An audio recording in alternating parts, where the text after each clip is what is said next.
ठीक है, तुम इसको ऐसे सोचो कि जैसे CH3 क्या करता है, डोनेट करता है, प्लस आई है, तो ये देगा।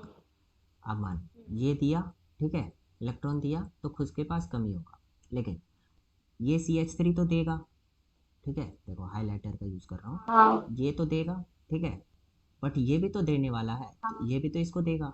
सिमिलरली ये दिया, ये भी इसको हाँ देगा, ये भी इसको ट्रांसफ़र करेगा, ये भी ट्रांसफ़र किया, ये भी ट्रांसफ़र किया, ये भी ट्रांसफ़र किया, ये भी ट्रांसफ़र किया, तो इसके पास तो और रीच हो गया ना। समझ रही हो रहा है ना। तो जैसे डाउन द ग्रुप आ हाँ रहे हैं, तो क्या हो रहा है, as the number of carbon increases,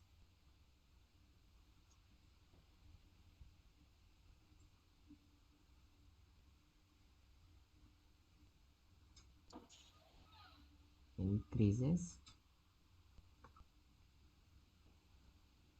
plus I increases, power of plus I increases। Okay, ये बात याद रखना कि जैसे कार्बन का नंबर इंक्रीज होगा तो power of plus I increase करेगा। ओके, इसमें कोई डाउट? नहीं। ओके, चलो वन मोर थिंग,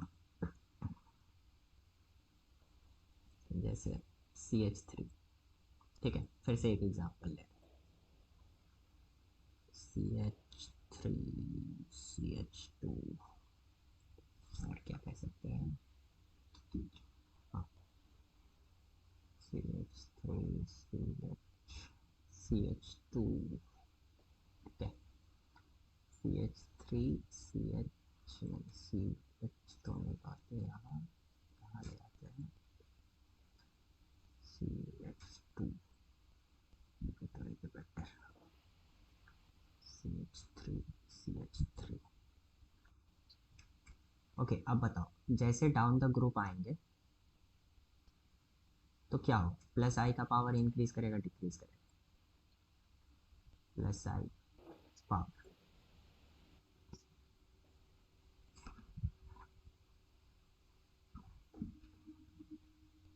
प्लस आई की पावर अगर उस रूल से देखें कि हाँ तो इंक्रीज ही करेगी। हाँ तुम ऐसे भी सोच सकती हो, ये बाद में तो याद ही रखना है, ठीक है, मतलब देखो याद क्या ही, ये तो तुम्हें लॉजिक से भी समझ में आ जा रहा है, अब तुम जैसे प्रैक्टिस करते जाओगे ना तो ये चीज़ याद होते जाएगा, ठीक है, इसलिए रटना नहीं है, समझना है, हाँ ठीक है। अब देखो ये क्या करेगा, ये तो सिर्फ यही डोनेट करने के लिए है इसके पास, ठीक है, इसके पास क्या है, हाँ ये तो डोनेट करेगा ही, साथ में क्या करेगा, ये भी तो इसको देगा ना, फिर ये देगा, हाँ इसके पास क्या है, ये देगा, ये देगा, फिर ये डोनेट करेगा, इसके पास क्या है, ये भी डोनेट किया, ये हाँ भी डोनेट किया, ये भी डोनेट किया, फिर ये डोनेट किया, तो जैसे डाउन द ग्रुप जा रहे हैं तो पावर इंक्रीज कर। ओके, कोई डाउट? नहीं। अब देखो एसिडिक स्ट्रेंथ के बारे में तो मैंने बता रखा था उस दिन, ठीक है, वो याद है, हाँ ठीक है, अब चलो एक ऑर्डर पहले लिख लो, ठीक है, उससे ज़्यादा यूज़ तो पड़ेगा नहीं बट फिर भी लिख लो, प्लस आई का ऑर्डर, ठीक है। मैं लिखते जाता हूँ तुम भी लिखते जाओ, CH2,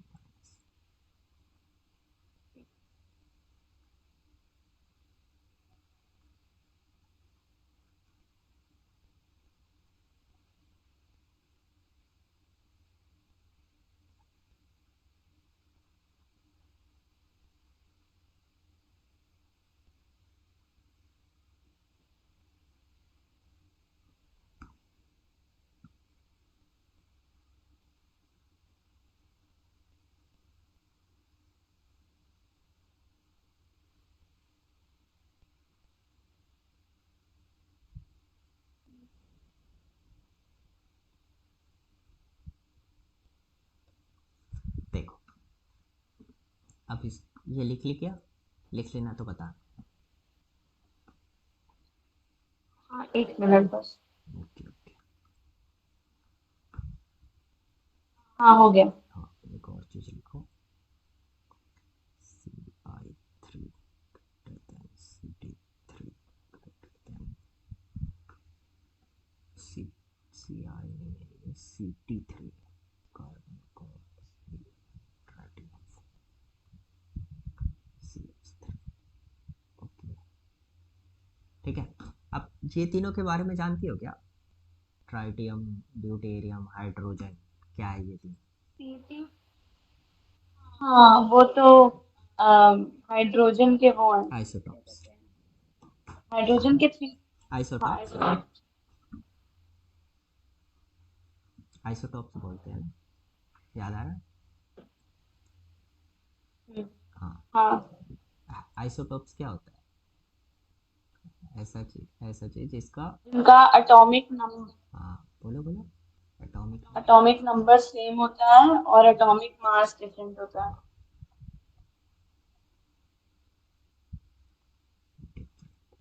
ठीक है। तो देखो, हम्म। अब तुम सोचो ये लॉजिक कैसे है। जैसे देखो, कार्बन, जैसे तुम उस दिन भी बताए थे, अलोंग द पीरियड जाओगी, इलेक्ट्रोनिगेटिविटी क्या होता है, इंक्रीज होता है। मतलब वो क्या चाहता है, इलेक्ट्रॉन जल्दी देना नहीं चाहता है, क्योंकि जैसे एटम छोटा होते जाएगा तो वो इलेक्ट्रॉन अपने पास रखना चाहेगा, लूज नहीं करना चाहेगा। ठीक है, ये समझ में आ रहा है कि नहीं? हाँ।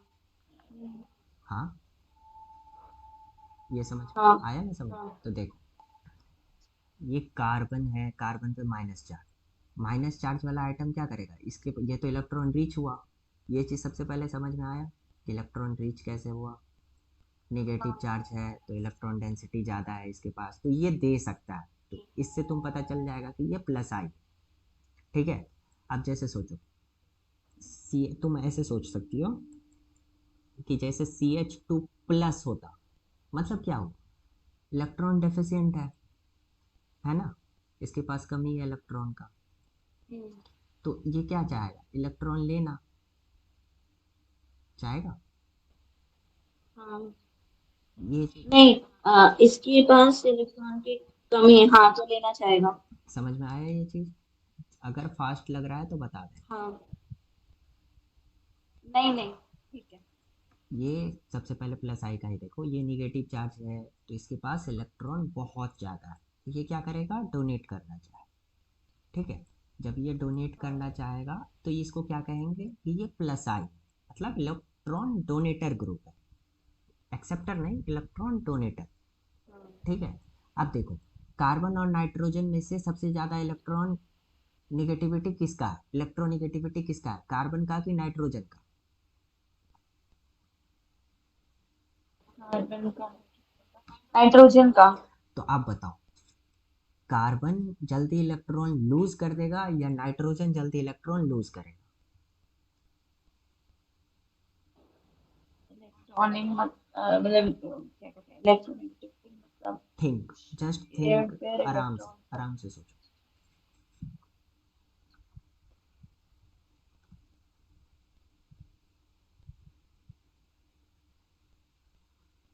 कार्बन जल्दी लूज करेगा।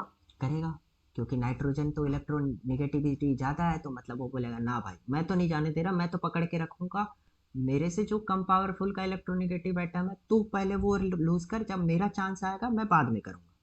ठीक है। तो तुम ये चीज से हाँ। ये तीनों का लॉजिक देख सकती हो कि ऑक्सीजन सबसे ज्यादा इलेक्ट्रोनिगेटिव है तो ये जल्दी लूज नहीं करना चाहेगा, इसलिए प्लस आई में अगर ये तीनों को कंपेयर करें तो ऑक्सीजन पीछे है, क्योंकि प्लस आई क्या होता है, इलेक्ट्रॉन एक डोनेटर। सेकेंड।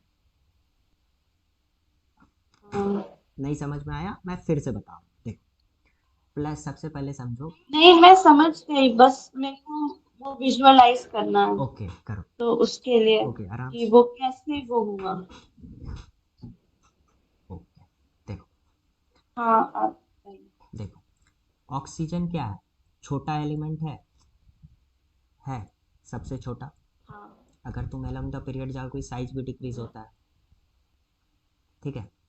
हाँ। नाइट्रोजन क्या है, उससे थोड़ा बड़ा, मैं यहाँ दिखा रहा हूँ, ठीक है, बस ऐसे समझो। कार्बन क्या है, उससे बड़ा। ठीक है, अब ये छोटा से मतलब क्या है कि इसका न्यूक्लियस जो है, न्यूक्लियस तो ये रहा। ठीक है, इसका जो इलेक्ट्रॉन होगा आउटर मोस्ट, ये यहाँ पे है। ठीक है, नाइट्रोजन का यहाँ पे है। ठीक है, कार्बन का और बड़ा यहाँ पे है।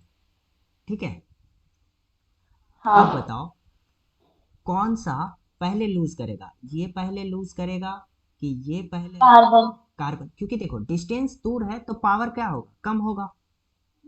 समझ रही हो ना, अट्रैक्शन फोर्स क्या होता है, Q1 Q2 divided by R square, inversely proportional, यही ना फोर्स होता है।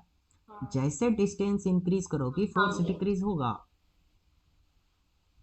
हाँ। ये चीज समझ में आया। हाँ। ये डिस्टेंस ज़्यादा है तो इसका फोर्स क्या होगा, कम होगा। तो भाई ये इलेक्ट्रॉन तो पहले लूज कर रहा है। समझ गई ये चीज। तो जब इलेक्ट्रॉन लूज ये पहले करेगा फिर ये करेगा, तो प्लस आई ऑर्डर भी तो यही होगा ना। प्लस आई ऑर्डर का मतलब तुम समझ रही हो कि कार्बन नहीं, को। पहले इतना बताओ। हाँ, अब समझ गई मैं।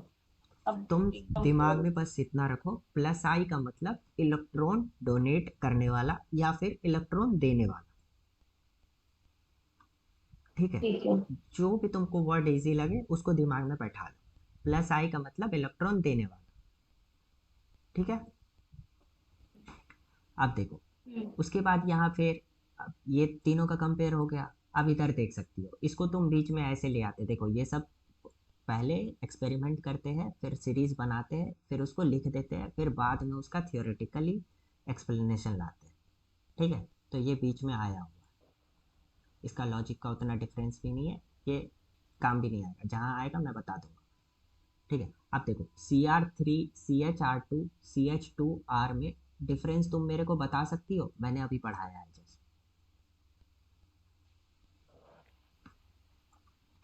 ये ऑर्डर हाँ, क्यों है। ये होगा।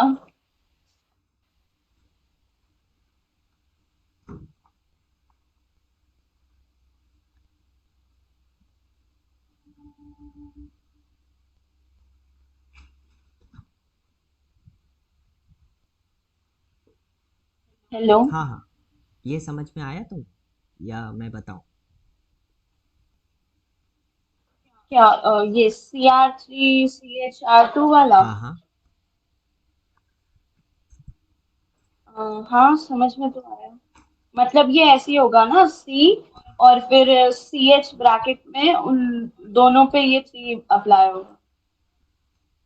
दोनों पे नहीं, मतलब C3H3। ऐसे होता है CCH3 होल थ्राइस, ये वही। हाँ, वही वही। हाँ, इस पे नहीं होगा, कार्बन तीन नहीं है, कार्बन एक ही है। CH3 इसको मान लो R से रिप्रेजेंट कर। ये चीज़ समझ में आ गया, क्योंकि देखो अभी यही बताए अच्छा, वो थे। इसको CH3 का। इसको क्या लिख सकते हैं, हाँ। CR3। इसको क्या लिख सकते हैं, CHR2। इसको क्या लिख सकते हैं, CH2R। तो यही तो ऑर्डर है, डाउन द ग्रुप आगे इंक्रीज करेगा। समझ, यही चीज़ बताया था ना। हाँ। तो ये भी समझ में आ गया, फिर CH3 वाला भी समझ में आ हाँ, गया, समझ। ये भी तो सेम है। बेसिकली ये हाँ। चारों को ही लिखती है यहाँ। ठीक है, अब देखो ये चीज़ याद रखना कि ट्राइटियम का ज़्यादा होता है फिर ड्यूटेरियम से, फिर हाइड्रोजन से। ठीक है, ठीक है। इसका ज़्यादा होता है, एटॉमिक मास इंक्रीज करता है तो प्लस आई भी इंक्रीज करता है। इस केस में हर चीज़ हर जगह ये एप्लीकेबल नहीं। अब देखो सिमिलरली अगर ट्राइटियम का ज़्यादा होगा ड्यूटेरियम से फिर हाइड्रोजन से, तो CT3 भी तो ज़्यादा होगा। ठीक क्या है, वही सिर्फ मान लो H के बदले में हाइड्रोजन का आइसोटॉप डाल दिए T, हम्म। और H के बदले में यहाँ D डाल दिए। तो जब D ग्रेटर देन H है, तो भाई इसमें कोई भी एटम ऐड कर दो तो वो भी तो ग्रेटर देन यही ऑर्डर फॉलो करेगा ना। ठीक है, अच्छा, ये एग्जाम में ऐसे CT CD लिख के आता है या फिर आपने केवल रिप्रेजेंट करने के लिए ऐसे लिखा है। एग्जाम में आता है। कंफ्यूजिंग है ये तो। कंफ्यूजिंग क्यों है? जस्ट आराम से रिलैक्स, माइंड रिलैक्स। नहीं मतलब देखो वो क्वेश्चन आते हैं, ये तुम क्वेश्चन अभी नहीं देखोगे, ये जब अल्डिहाइड कीटोन वाला चैप्टर पढ़ोगे ना, तो वहाँ मैं अभी बताऊंगा ना, हाँ। तो अभी तुम्हारे ऊपर से जाएगा छोटे, कंफ्यूज हो जाओगे बहुत तगड़ा। उसमें मान के चलो ना, ऐसा होता है ना कभी कभी प्रोडक्ट में ऐसा हो जाएगा CH2R की जगह ऐसा हो जाएगा CH3R। अब पूछेगा ये बन रहा है कि ये बन रहा है, तो वो सब मैकेनिज्म से देखना पड़ता है, ठीक है, कि कौन सा हटेगा, H हटेगा हम्म। कि T हटाए, ऐसे करके देखना पड़ता है। वो अभी छोड़ो, प्लीज मारो, अभी ये सब कुछ नहीं, मत देखो, ज़्यादा देखोगे ओवरवेलमिंग। जितना बताते जाऊंगा आराम से तुम उसको डाइजेस्ट करते जाओ, टाइम आएगा सब सीख जाओ, बहुत ईजी और है। अब देखो, प्लस आई तो समझ में आ गया, माइनस आई देखो। हाँ। माइनस आई में है तो ऑर्डर बहुत बड़ा, बट चलो एक बार लिखा देता हूँ, O plus.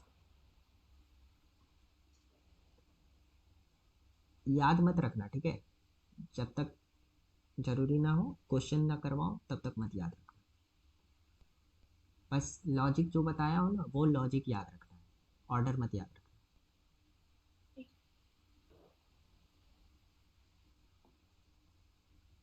NH3 plus NR3 plus NH3 plus greater then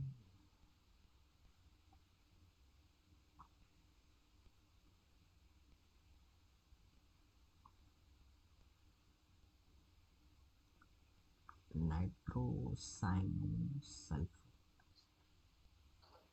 okay, nitro cyano sulpho, फिर अल्डिहाइड कीटोन, ठीक है, फिर acid amide, acid then amide, नहीं chloride then amide, okay, then OR का कंपाउंड देन अमाइड, ओके, फिर फ्लोरो क्लोरो ब्रोमो आइडो,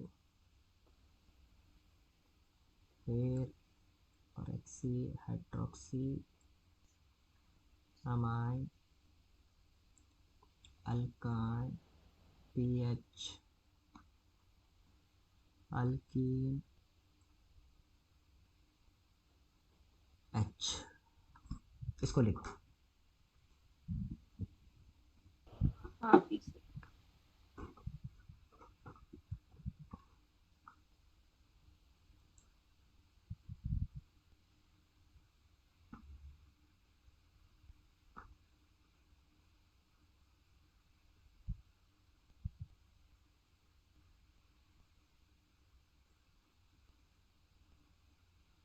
ठीक है, लिख लिखा। हाँ। एक सेकंड बस। ओके ओके, आराम से।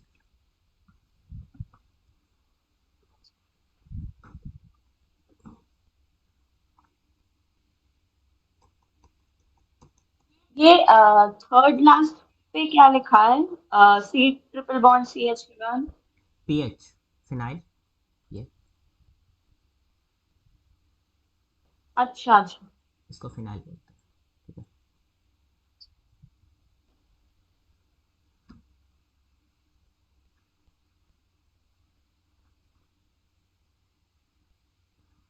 हाँ लिख लिया।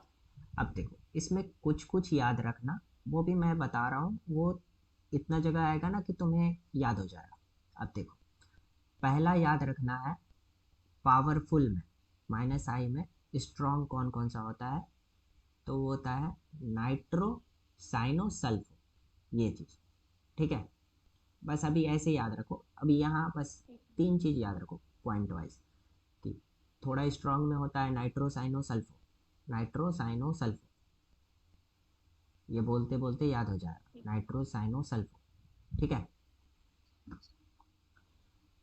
उसके बाद, अच्छा रुको, इसको मैं तुम्हें यहाँ नहीं रखवाता हूँ, plus R plus minus R में हटाओ, ठीक है। इसका लॉजिक मत याद रखना, ठीक है। जब जो प्लस आर और माइनस आर में बताएंगे ना रेजोनेंस वाले में, उस समय तुम्हें ये तीनों चीज रटा देंगे। हाँ। बस इतना याद रखना, वही प्लस आई वही मतलब माइनस आई में भी होता है, माइनस आर का जो होता है सेम माइनस आई में भी होता है, कुछ कुछ एक्सेप्शन है वो छोड़ के, ठीक है। ठीक है, डाउट कोई, कोई इसकी डाउट? नहीं। हाँ, तो बस ये लिख लो, कभी ज़रूरत पड़े तो रेफ़र कर लेना, अदरवाइज ज़रूरी नहीं पड़े। ओके, उस दिन मैंने तुम्हें एसिडिक स्ट्रेंथ बता ही दिया था। बैक बॉन्डिंग नहीं समझ में आया था ना? हाँ। चलो, तो वो क्वेश्चन कर लो, बैक बॉन्डिंग का क्वेश्चन कर लो। Find the acidic strength order.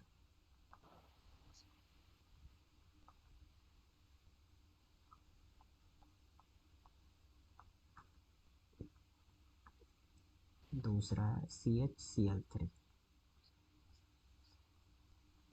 तीसरा है CHBr3, चौथा है CHI3।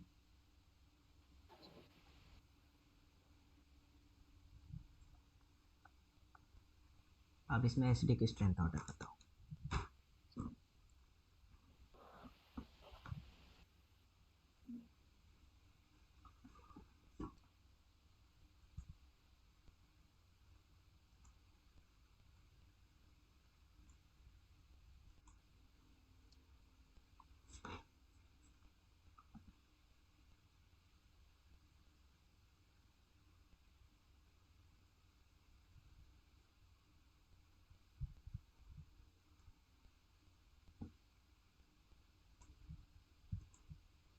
एक सेकंड।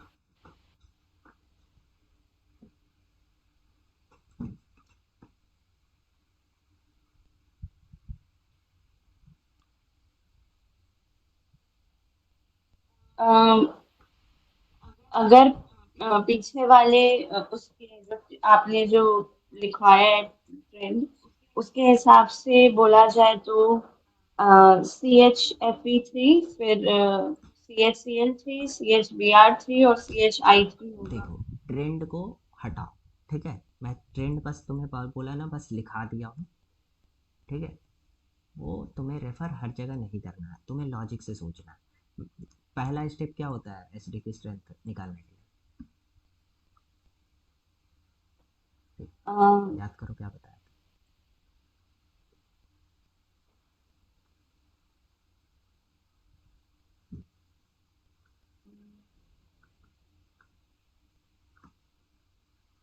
भूल गए। ओके, देखो पहला स्टेप ये लिख लो कहीं पे। स्टेप 1 होता है, ये मेथड 1 है एसिडिक निकालने के लिए, और भी मेथड होते हैं वो बताते जाओ। सबसे पहले तुम एसिडिक हाइड्रोजन हटाओ,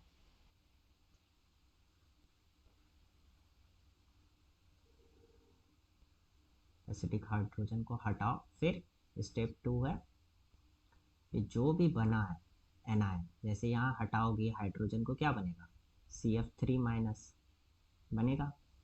यहाँ क्या बनेगा, CCl3-। हाँ। यहाँ CBr। CB3-। यहाँ क्या बनेगा, CI3-।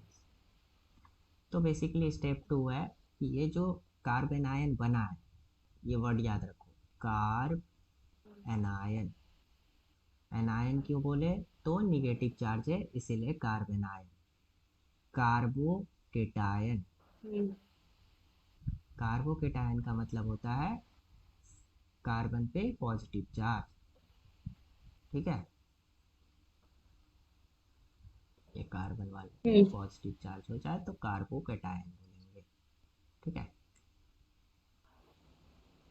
अब देखो, तो अब स्टेप क्या है, 2 क्या है, जो कार्बन आयन बना है उसका स्टेबिलिटी,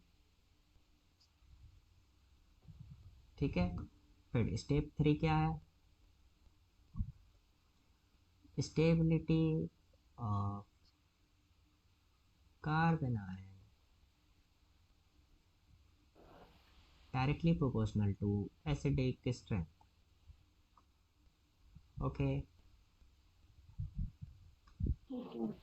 रिवाइज हो गया, समझ में आ गया। हाँ अब देखो, हाँ तो देखो ये कार्बन है, ये रहा फ्लोरीन, पहला एग्जाम्पल और दूसरा ले लें, ठीक है। ये रहा ठीक है। फ्लोरीन, इस पे है निगेटिव चार्ज, ठीक है। हाँ ये है निगेटिव चार्ज, और यहाँ पे है कार्बन पे निगेटिव चार्ज, यहाँ है Cl, यहाँ है Cl, यहाँ है Cl, ठीक है। ये दो चीज है। अब बताओ, ये कार्बन आयन कब स्टेबल होता है? जब इसको कोई खींचे अपने तरफ। याद आ रहा है कुछ? अब बताओ, ये जो कार्बन आयन बन गया, स्टेप 1 हटक कर दिए, ठीक है। स्टेप 2 में हमें स्टेबिलिटी चेक करना है, ठीक है। करेंटली अभी हम ये स्टेप पे है, स्टेप 2 पे है। बताओ, ये कार्बन आयन का स्टेबिलिटी कैसे चेक करते थे?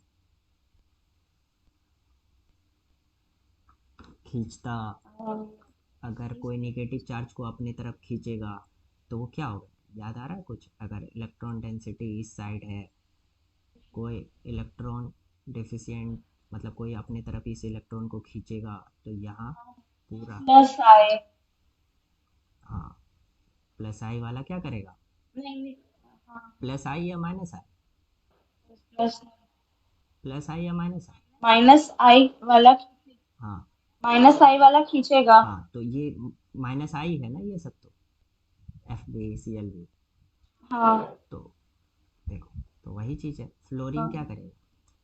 इसको अपने तरफ खींच रहा है, तो इसको क्या कर रहा है? स्टेबल कर रहा है, हाँ कर रहा है। अब मानो इसी की जगह पे कोई प्लस आई वाला रहता, तो वो क्या करता है? डीस्टेबलाइज करता ना इसको, क्योंकि और वो डोनेट कर देता।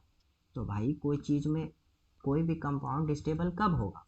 जब उसके पास ना तो एकदम ज़्यादा इलेक्ट्रॉन हो, या नहीं तो बहुत ही ना तो कम हो। मतलब ऐसा रहो, कोई भी कंपाउंड तब स्टेबल होता है जब उसके पास चार्जेस ना हो।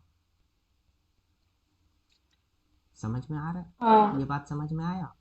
चार्जेस ना हाँ हो, क्योंकि कोई भी हाँ कंपाउंड बिल्कुल। चार्ज में रहेगा तो वो स्टेबल नहीं। हम्म, समझ में आया या नहीं? तब यहाँ तो वो डेफिशिएंट रहेगा या फिर एक्सेस में रहेगा। क्या क्या क्या क्या बोले? जब चार्ज रहेगा तो फिर वो या तो डेफिशिएंट रहेगा या तो या तो एक्सेस एक्सेस में रहेगा, हाँ। रहेगा। तो एग्जैक्टली, तो फिर वो तो स्टेबल हुआ नहीं। तो ये क्या कर रहा है, यहाँ फ्लोरीन इसको अपना स्टेबिलिटी दे रहा है।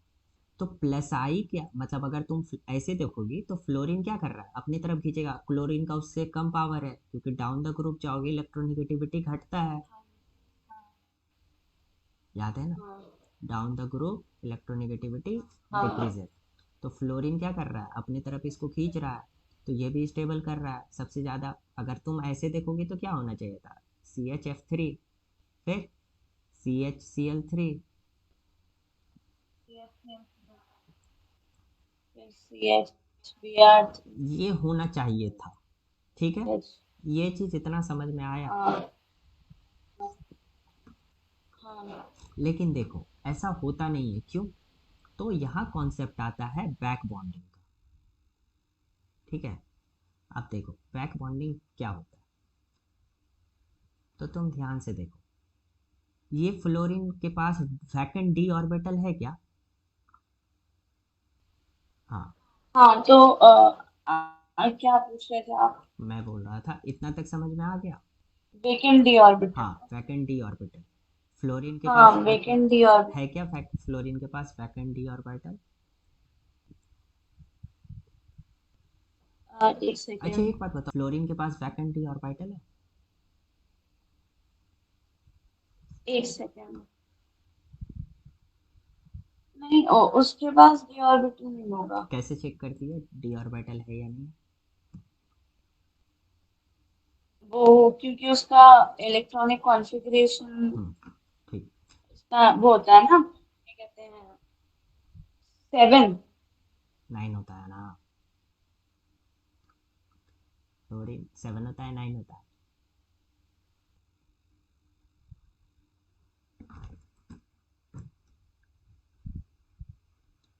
हाँ, क्लोरीन 7 होता है या 9 होता है?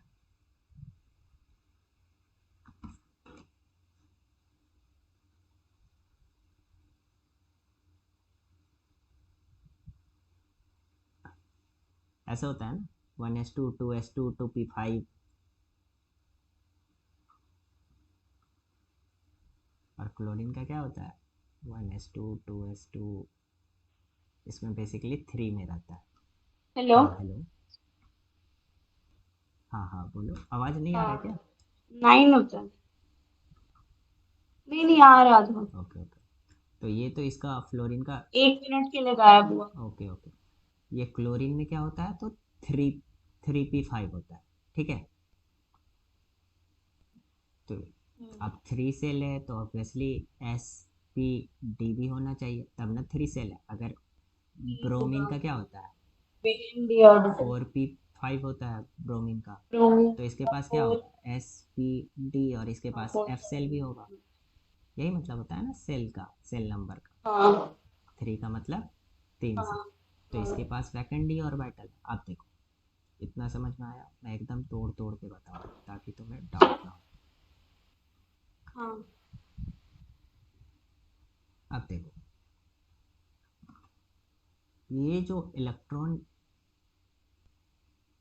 यहाँ से भी हटाओ इसको, ठीक है, ये समझ लो कि इधर है, बस। ये क्लोरीन हाँ। इस साइड है।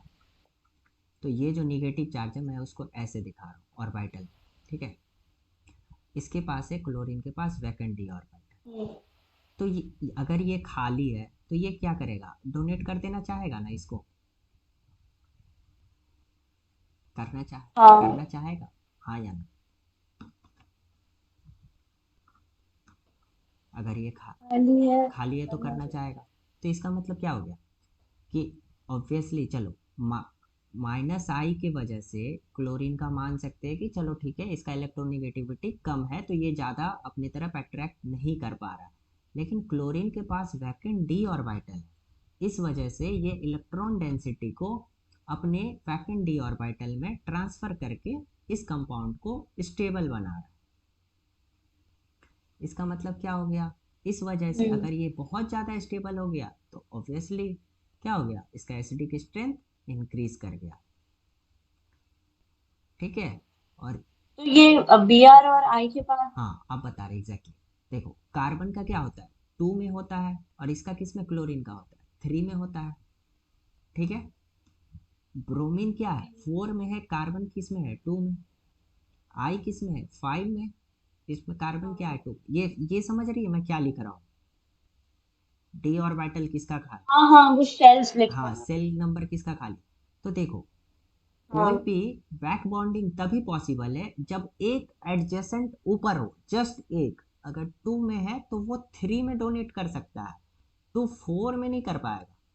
4 में, हाँ। ये जो है 4 नंबर, इसमें नहीं कर पाएगा। 2 से 4 नहीं होगा, 3 से 4 होगा, 3 से 4 होगा, ठीक है। अच्छा। ऐसे होता है, 3 से 4 होगा, लेकिन 2 से 4 नहीं होगा। हाँ इसीलिए CH Br3 अपने आप, ये CBr ब्रोमीन जो है ये डोनेट नहीं कर पाता है इसको vacant D orbital through back bond. इसीलिए जो सबसे ज़्यादा आप किसका स्टेबिलिटी हो जाना चाहिए? CH Cl3, फिर CH F3, फिर CH Br3, ऐसी। CHI3। B R. ये डाउट आए? ये समझ में आया कि डाउट है?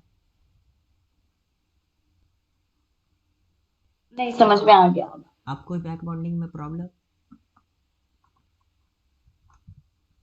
नहीं। देखो, ये क्वेश्चन बहुत साल पहले, शायद 2016 या 17 में एक बार मेंस में आ चुका है, ओके। ठीक। बट अब ये कॉमन है, लेकिन बहुत कोई गलती करता है, ये बैक बॉन्डिंग के बारे में सोचता ही नहीं है और गलती का आंसर दे देता है। तो ये चीज़ हमेशा माइंड में रखना है ये क्वेश्चन को।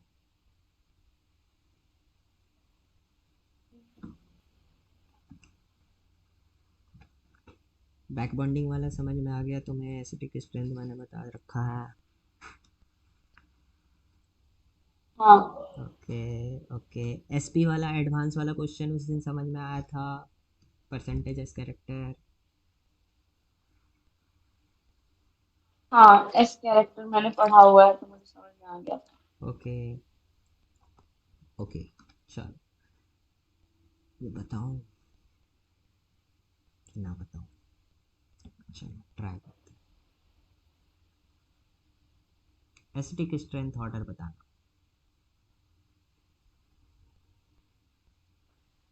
ठीक है।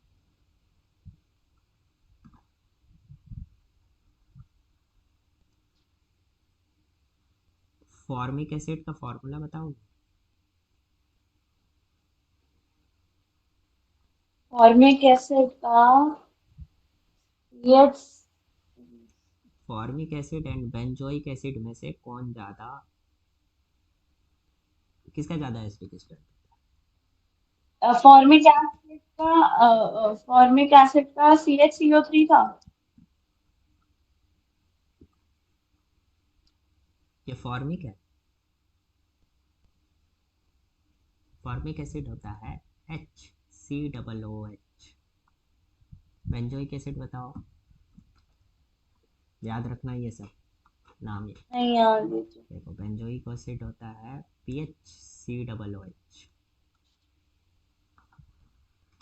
ये पीएच का मतलब हो गया बेंजीन, ऐसे COOH। ये राउंड का मतलब समझ रही है ना? हाँ हाँ, ये तो बेंजीन। हाँ ओके, ये याद रहेगा। हाँ। चलो अब बताओ, इस दोनों में से कौन सा ज़्यादा एसिडिक है?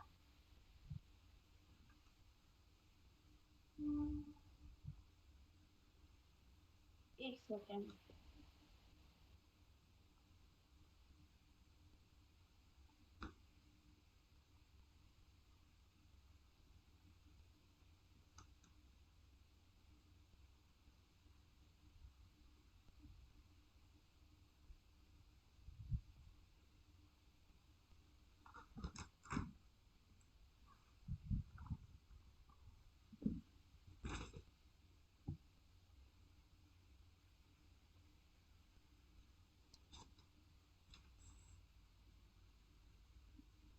ये मैंने पढ़ा था स्कूल में कि बेंजीन रिंग, इस वाले की जो मतलब बेंजीन रिंग से जो अटैच्ड फंक्शनल ग्रुप्स होते हैं, हम्म। इसकी स्टेबिलिटी ज्यादा होती तो आप देखो, ये एसिटिक हाइड्रोजन है, यहाँ पे भी ये एसिटिक हाइड्रोजन है।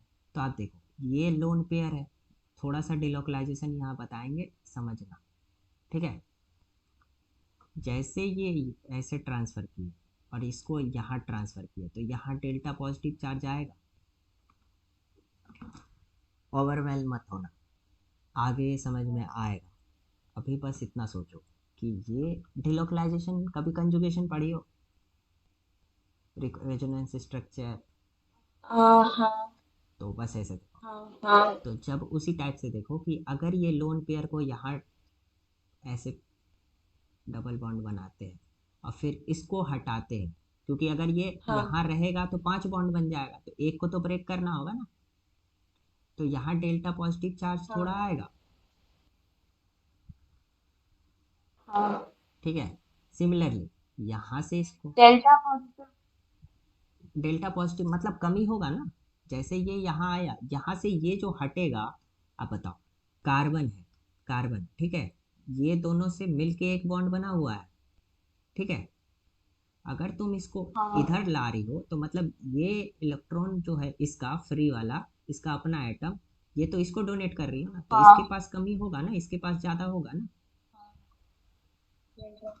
डेल्टा पॉजिटिव आ जाएगा। ये चीज़ समझ में आया कि अगर तुम कार्बन को ऐसे लिखोगे तो इधर डेल्टा माइनस, यहाँ हाँ डेल्टा यार। प्लस।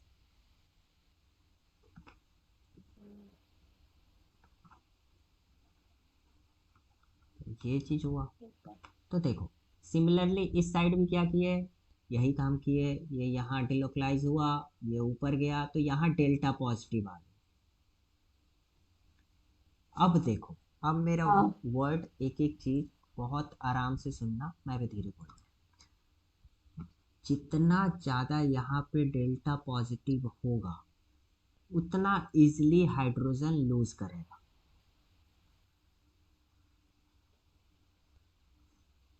ठीक है। ये बात थोड़ा अभी इनिशियली अजीब लगेगा, बट जैसे जैसे आगे बढ़ोगी वो समझ में आएगा।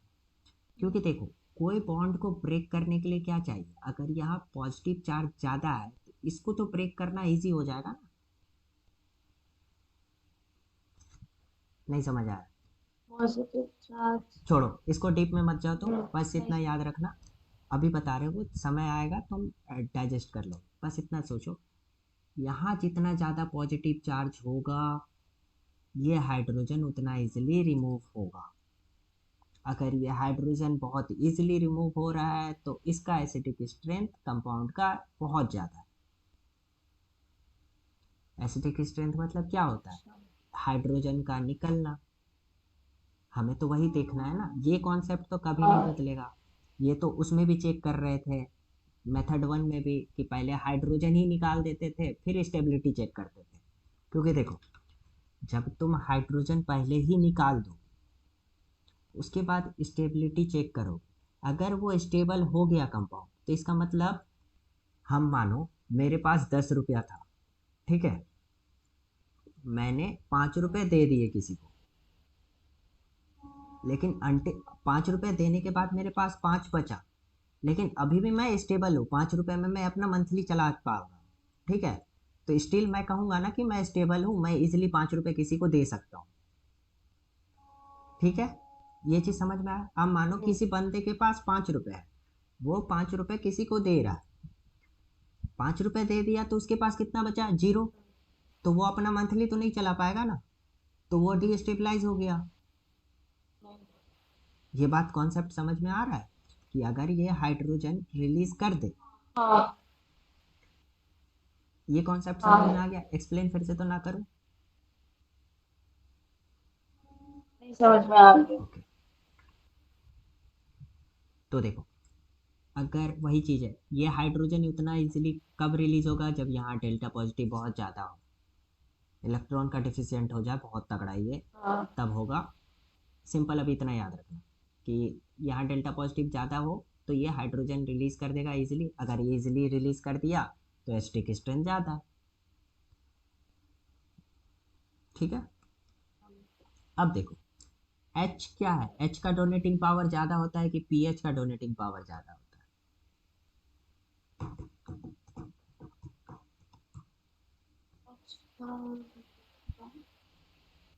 पीएच का होगा ना, क्योंकि उस पे है? हाँ देखो, इसके डेल्टा। पास क्या है, ये बॉन्ड है, ये बॉन्ड क्या करेगा, आराम से डिलोकलाइज करके इसको इलेक्ट्रॉन दे सकता है ना।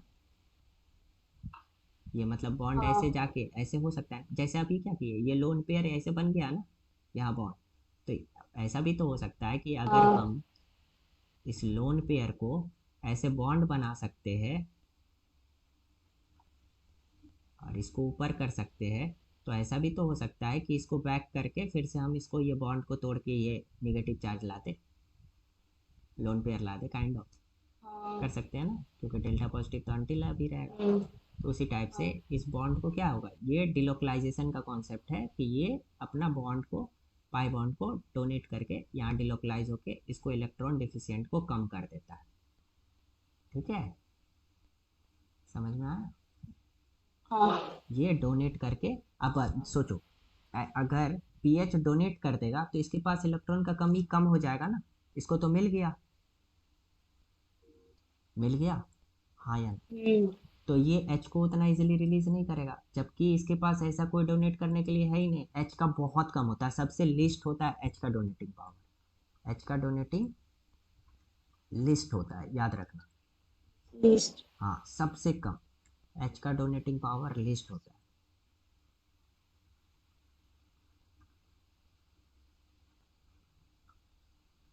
ओके, तो आप बताओ, समझ में आया? ये इसको दे रहा है तो इसके पास कमी कम है तो हाइड्रोजन लेट से रिलीज करेगा, तो एसिडिक स्ट्रेंथ फॉर्मिक एसिड का ज़्यादा होता है। ये बात याद रखना, ये चीज़ हमेशा याद रखना कि ठीक है। अब 2 पॉइंट नोट में लिख लो क्या, कि फॉर्मिक एसिड का एसिडिक स्ट्रेंथ ज़्यादा होता है बेंजोइक से।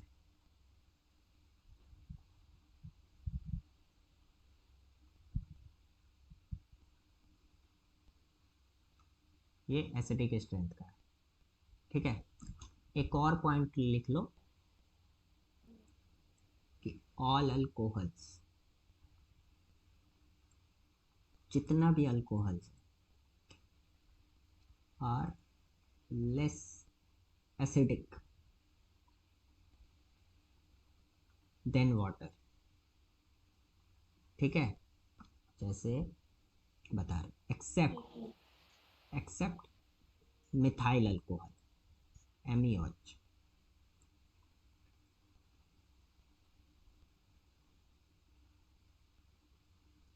ये एक्सपेरिमेंटल फैक्ट है,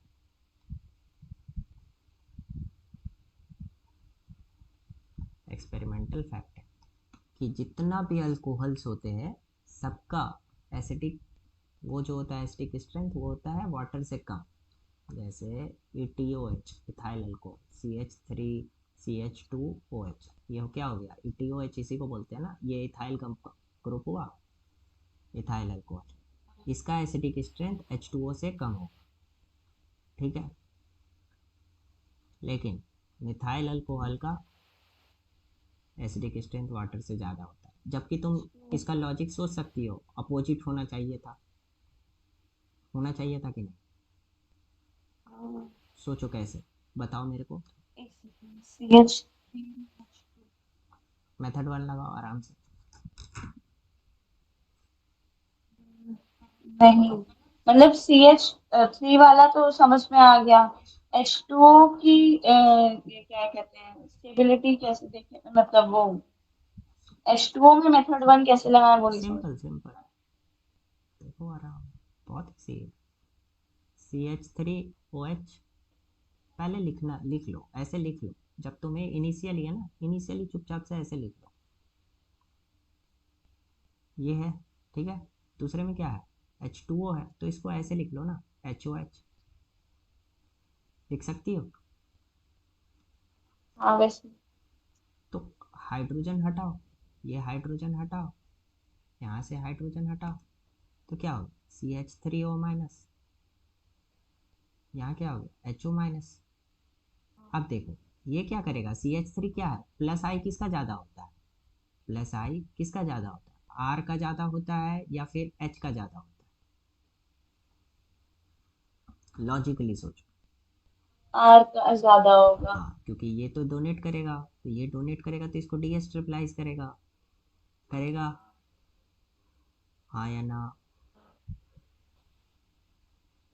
हाँ। तो क्या होना चाहिए था, CH3OH का कम होना चाहिए था H2O से, होना चाहिए था एसिडिक स्ट्रेंथ। हम्म। बट ऐसा नहीं होता है, इसीलिए लिखा हुआ है, एक्सपेरिमेंटल फैक्ट है कि MeOH का ज़्यादा होता है।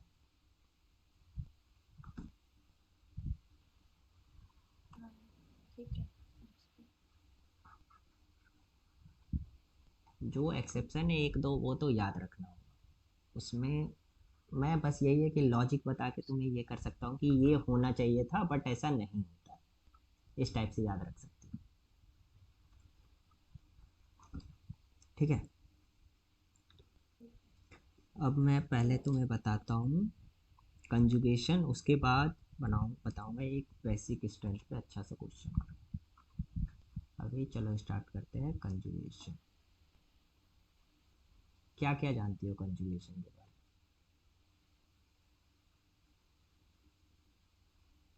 में?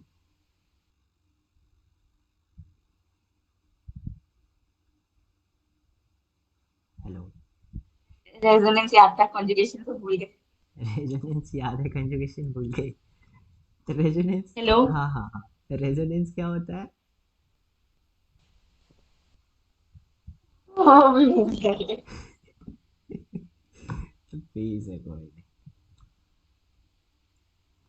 देखो एक लाइन लिखो, ठीक है, लिखते जाओ, मैं इसे लिख नहीं रहा। Any atom, am I audible? लिख लोगे या मैं लिखूँ? हाँ हाँ, नहीं नहीं, मैं लिख लूंगी, आप बोल हाँ, दीजिए। एनी एटम और ग्रुप ऑफ एटम हाँ। which is attached with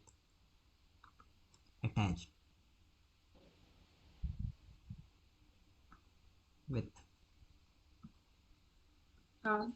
multiple bond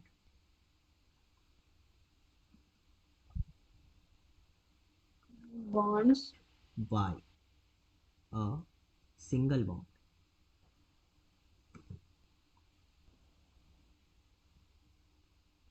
and conjugation वही होता है ना, shifting of lone pair.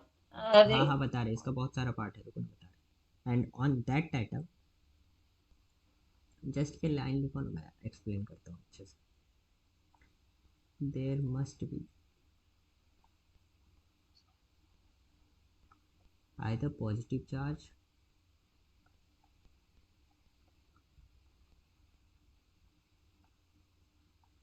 negative charge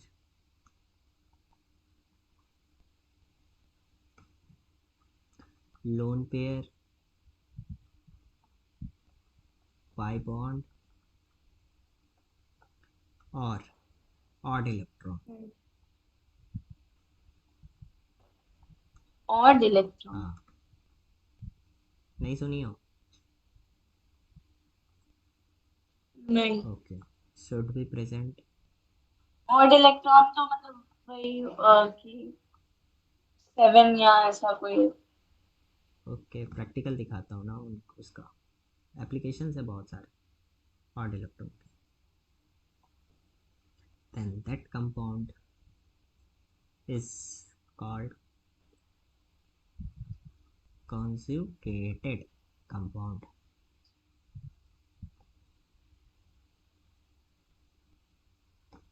ठीक है, ये लिख लो। इसका काम कुछ नहीं है, मैं जो एक्सप्लेन करूँगा ना उसका काम है। ये बस तुम्हें लिखा दिया हूँ ताकि तुम्हें समझ में आए कि हाँ ये चीज़ होता है। देख लेना, बता हाँ। दो। ओके,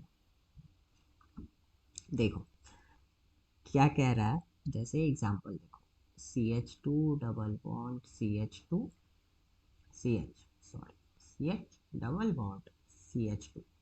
अब वो लाइन पढ़ो क्या लिखा हुआ। एनी एटम और group of atom which is attached with multiple bond by a single atom by a single bond। देखो ये क्या हो गया, ग्रुप ऑफ एटम है, ठीक है, जो इससे अटैच्ड है थ्रू ए सिंगल बॉन्ड। ठीक है, अब नेक्स्ट लाइन पढ़ो। हाँ। And on that atom there must be है, और इस एटम पे देयर मस्ट बी है, इस एटम पे देयर मस्ट बी है पॉजिटिव चार्ज। पॉजिटिव चार्ज नहीं है, या तो पॉजिटिव चार्ज हो, या तो निगेटिव चार्ज हो, या तो लोन पेयर हो, या तो पाई बॉन्ड हो, या तो ऑड इलेक्ट्रॉन। तो बताओ इस एटम पे क्या है? ये तो इससे कनेक्टेड है थ्रू ए सिंगल बॉन्ड, लेकिन इस एटम पे क्या है? पॉजिटिव चार्ज है क्या इस एटम पे? 5 बॉन्ड। हाँ, तो पाई बॉन्ड है, तो इसका मतलब क्या है, ये कंजुगेटेड कंपाउंड है। अब बताओ क्या ये कंजुगेटेड है?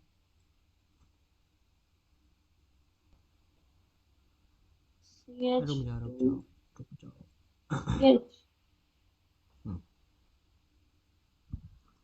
हाँ। कैसे?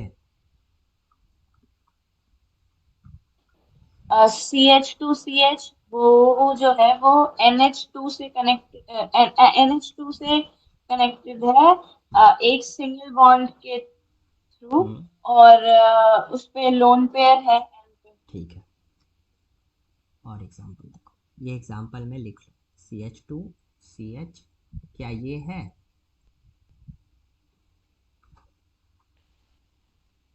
CH2 CH, हाँ क्या ये है?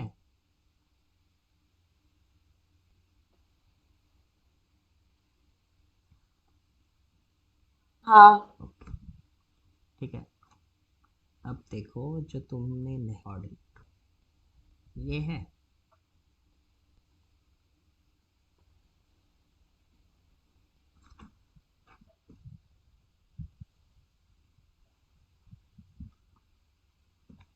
एक एक्सेस ऑफ इलेक्ट्रॉन तो इस पे भी है। देखो इसी को कहते हैं ऑड इलेक्ट्रॉन और काइंड ऑफ फ्री रेडिकल, ठीक है, फ्री रेडिकल। ये भी होता है, ये भी कंजुगेटेड ही कंपाउंड, ठीक है।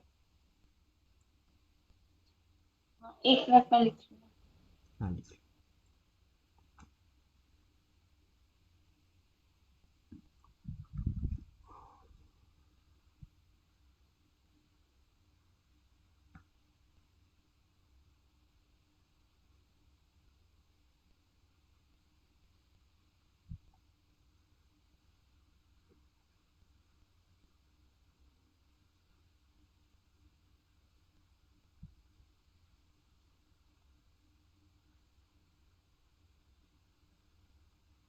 हाँ लिख लिया। ओके।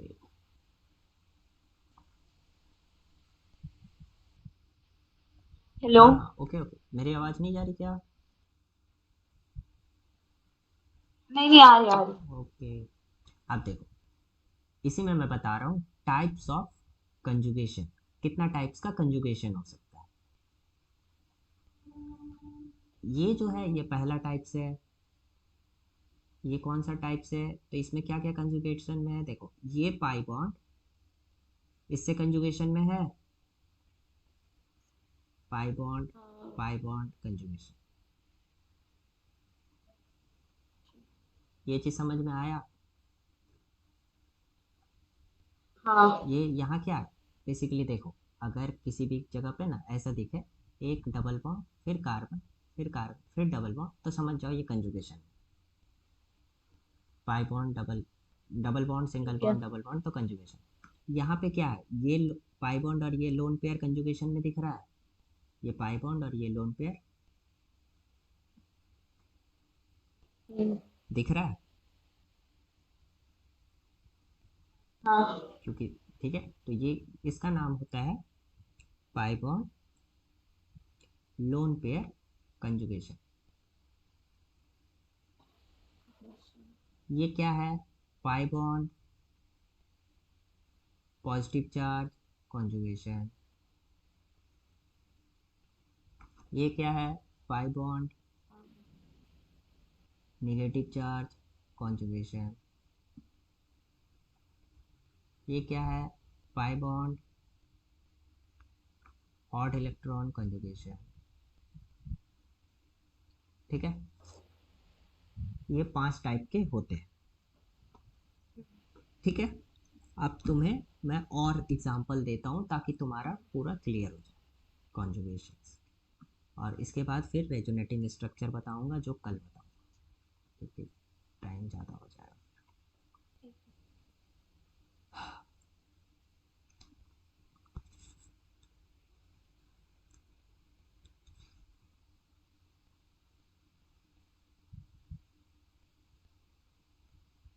क्या ये तीनों पाई बॉन्ड कंजुगेशन में है?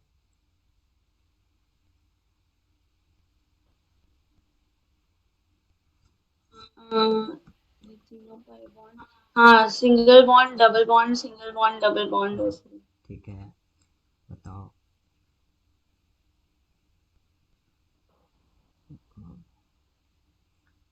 एक और चीज़, यहाँ एक वर्ड बताएंगे ना, वो याद रखें। यहाँ पॉजिटिव चार्ज, क्या ये pi bond positive charge conjugation में है या नहीं है? हाँ। आप देखो, तो इसको बोलते हैं पाई बॉन्ड। अगर देखो ये कार्बन कार्बन डबल बॉन्ड हो, फिर सिंगल बॉन्ड हो, फिर कार्बन पे पॉजिटिव हो एक छोड़ के, तो इसको बोलते हैं एलाइलिक। क्या बोलते हैं, एलाइलिक। अब ये पॉजिटिव चार्ज है तो एलाइलिक कार्बोकेटाइन, ठीक है। अब जैसे देखो carbon double bond carbon carbon पे यहाँ निगेटिव चार्ज होता है तो क्या बोलते हैं, एक डबल बॉन्ड फिर सिंगल बॉन्ड, और जो अटैच सिंगल बॉन्ड है उस पर क्या होता है, निगेटिव चार्ज, तो एलाइलिक कार्बेनाइल। कार्बेनाइल। हाँ, आप देखो, अगर ये कार्बन कार्बन डबल बॉन्ड और यहाँ पॉजिटिव चार्ज रहता तो क्या ये कंजुगेशन में है क्या? नहीं। तो इसका नाम होता है विनाइलिक, विनाइलिक कार्बोकेटाइन। अब बताओ कौन ज्यादा स्टेबल होता है, एलाइलिक या vinylic? Logic, just use logic.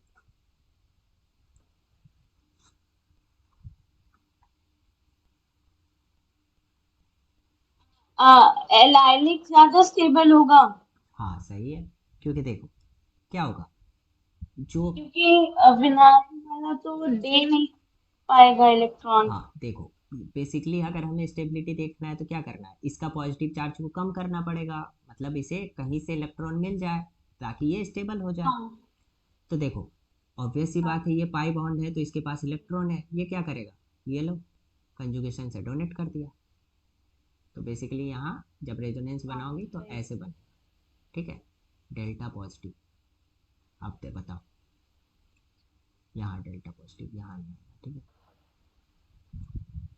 Delta positive वाला ज़्यादा स्टेबल होता है कि पूरा पॉजिटिव वाला ज़्यादा स्टेबल? Delta positive. एग्जैक्टली, तो इसलिए ये एलाइलिक स्टेबल होता है, याद रखना हमेशा ये पॉइंट। ये ये जो ऊपर आपने बताया है, मतलब ये जो डेल्टा पॉजिटिव वाला स्ट्रक्चर बनाया है एलाइलिक वाला, वो एक बार दोबारा से समझा दीजिए। अभी उसे तुम नहीं समझ पाओगे, ठीक है, क्योंकि वो जब मैं रेजोनेटिंग स्ट्रक्चर बताऊंगा ना इसके बाद जस्ट कंजुगेशन में, ठीक है, तो तुम्हें बहुत सारा रेजोनेटिंग स्ट्रक्चर बनवाऊंगा, हाँ ठीक है, तब तुम्हें वो आराम से समझ में आ जाएगा मैंने ये क्यों बनाया। ये बेसिकली ऐसे डैश डैश लिखते हैं ना, तो ये इसका मतलब अभी इतना समझ लो कि ये सिंगल बॉन्ड में डबल बॉन्ड कैरेक्टर डेवलप हो रहा है। ओके, ये आराम से कल समझ जाओगे, कल तुम्हारा ये डाउट नहीं रहेगा, वो मेरे को एक बार रेजोनेटिंग बताने दो, ठीक है। ठीक है। अभी समझाएंगे तुम कंफ्यूज हो जाओगे, इसलिए ठीक है। उसे मैं आराम से समझाऊँ। तो अभी एक पॉइंट नोट कर लो कि एलाइलिक कार्बोकेटायन या कार्बेनाइल ज़्यादा स्टेबल होता है विनाइलिक से।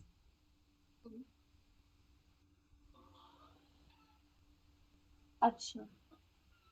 कार्बोकेटायन या कार्बेनाइल से ज़्यादा स्टेबल होता है, ये तुम याद रख लो स्टेबिलिटी में। लॉजिक भी हाँ समझ में आ रहा है, लॉजिक कोई पूछे सीधे बोलना कंजुगेशन, मुंह से बस एक वर्ड निकालना कंजुगेशन, समझदार को इशारा काफी, वो फिर तुमसे कोई क्रॉस क्वेश्चन नहीं करेगा।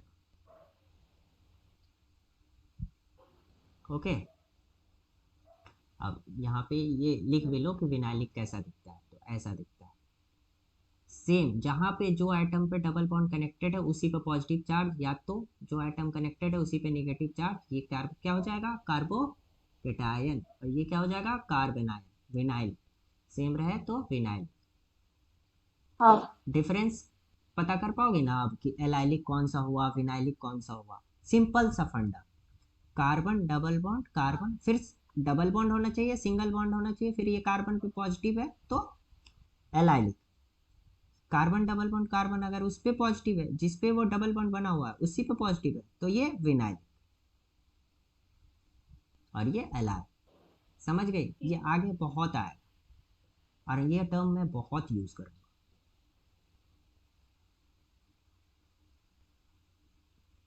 ठीक है।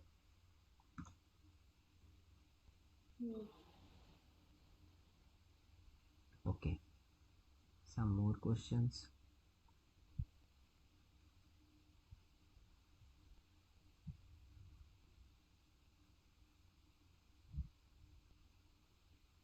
क्या ये निगेटिव चार्ज कॉन्जुगेशन में है?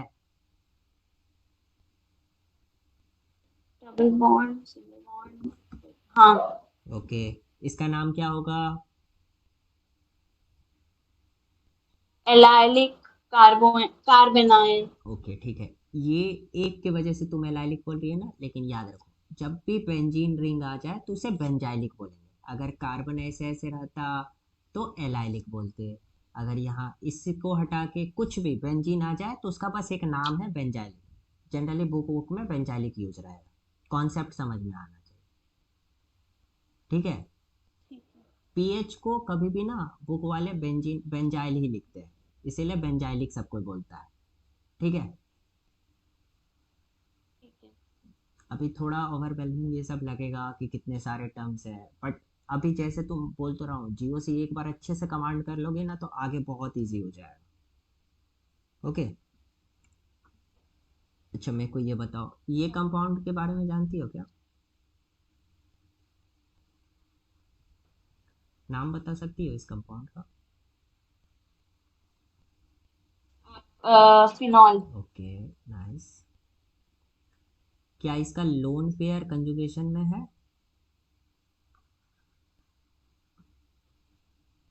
हाँ। ओके, चल, तो तुम ये सब समझ में आ गया।